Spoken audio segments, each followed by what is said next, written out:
Good morning. So a few years ago, I was at Johannesburg International Airport.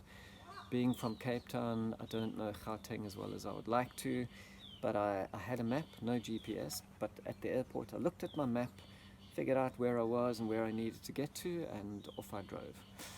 Unfortunately, it took me way too long to finally swallow my pride and realized that I was lost and I needed to stop the car and get out my map again. Eventually I did it, but by that stage I realized I'd gone very far off course. And you won't believe it, but I actually did it 2 or 3 times, that I waited too long to re-look at the map. Eventually I realized I needed to look a little bit more frequently, and then I got to my destination quicker. So that's an important point, that the more frequently I look at the map, the more frequently I get feedback of whether I'm in the right track or not, the quicker I get to my destination. So feedback is a very useful thing. Consider 3 types of feedback that on some level I was processing while driving. The first is positive feedback, the feedback which tells me I'm on the right path. That's very useful. Second type of feedback is negative, the feedback that tells me I'm on the wrong path. That's also useful. I need to know that too. And then the third type of feedback is the stuff that's irrelevant, like what kind of tree I happen to be driving past. It's not useful to me at that moment. It's got nothing to do with how I get to my destination. Okay, so positive feedback, negative feedback, in other words, what's working, what's not working, both of which are useful, and then non-useful feedback. So, same as when you're training, you get positive feedback, what to keep doing because it's helpful, what to stop doing because it's not helpful, that's a negative feedback.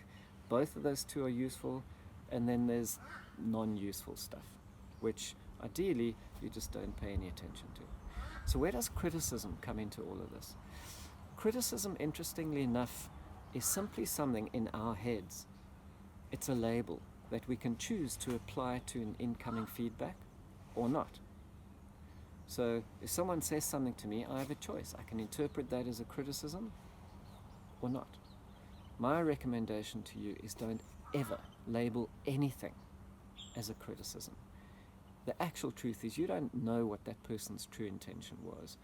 And even if it was to set out to hurt you, whatever, it's their issue, it's not about you.